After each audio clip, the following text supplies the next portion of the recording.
When people talk nicely to Stuart, Stuart accommodates requests. Somebody on iForge Iron named Shinobi, who spoke to me respectfully, asked me to show him how to make a bending fork.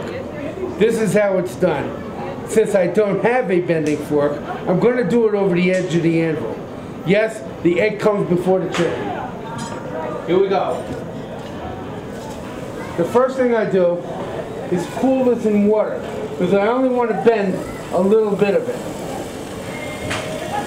Then, I'm going to bend this right over the edge of the anvil. Then I'm going to bend it further by striking it towards me. I'm going to make sure it's level. I'm going to make sure the tines are close, a little closer. The job is finished. This is a summary of the last video. I made it look very easy, bending chain links, and I made it look easy, bending that bending fork. The reason why it's so easy is because of thousands and thousands of repetitions. The only way that you can get good at bending anything, hammering anything, forge welding, or any aspect of blacksmithing is to practice, drill, and rehearse over and over and over again. This is the way this has been taught for 1,000 years. The man who taught me was a 74-year-old man who they brought out of retirement to teach me.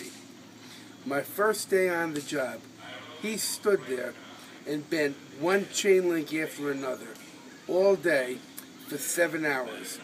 The last hour he handed me a pair of tongs. He spoke no English. He said, "You make." So I put a number of irons in the fire and started bending links one at a time.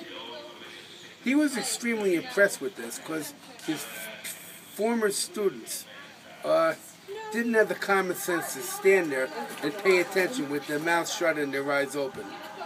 The only way to learn is to be quiet and watch somebody who knows who's doing it. And then practice it, practice it, practice it. Well, I got the chain link right the first time.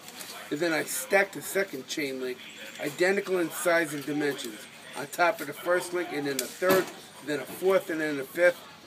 I made a pile of 10 chain links. He was so shocked that an American would learn like this by keeping his mouth shut that he went around to all the other Eastern Europeans in the shop, showing my work off as if I was some golden child. I was not a golden child. I just had the common sense enough to keep my mouth shut and my eyes and ears open. Practice, drill, and rehearse. The reason why I made that chain link so easily, one take, no 5 times trying to do it, is that I've made 10,000 chain links in my life. And making that many chain links, it becomes almost like a reflex action.